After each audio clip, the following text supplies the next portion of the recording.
This movie tells a story about a stop-motion animator who struggles to control her demons after the loss of her overbearing mother. First of all, this movie has an interesting premise. The depiction of a stop-motion artist descent into madness is a platform for some creepy stop-motion imagery. Unfortunately, the plot sticks far too close to familiar horror genre tropes, as the trajectory of this movie is fairly derivative and familiar. It comes across as checking boxes of a list of genre requirements, as the psychological horror tale of obsession feeling like an imposter.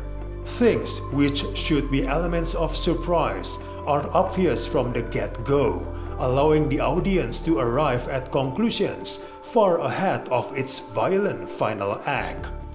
The theme of artists consumed by their art is a whole subgenre of horror, and in many ways this movie adheres to its clearly set rules of mental collapse and the blur between fiction and reality.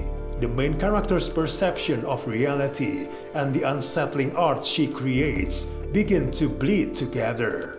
However, they don't bleed together enough, as the macabre dream logic that many of the movie sequences employ is too often undermined by plot rhythms familiar from so many horror films about trauma.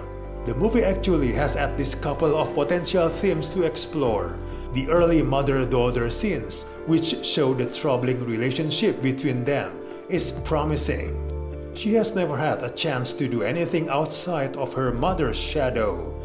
With that promising dynamic in place, however, the script tosses it aside and more or less forgets about it.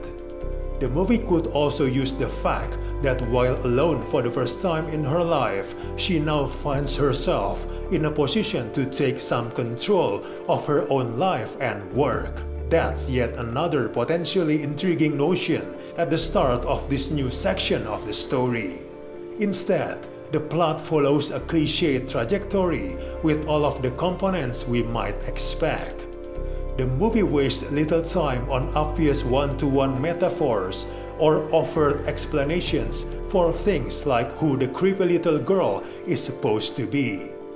The live-action sequences that dominate the film add little to the history of horror stories about someone slowly unraveling in isolation.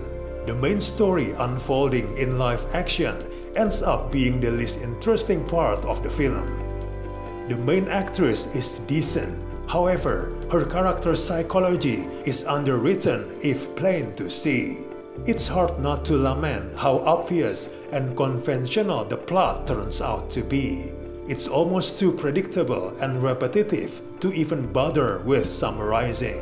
Even the gross climax is not quite big enough of a payoff to its slow build.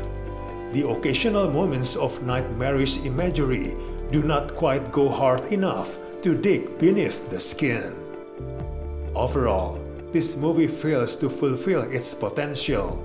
It's not worth to watch this in theaters. Just wait on your streaming service.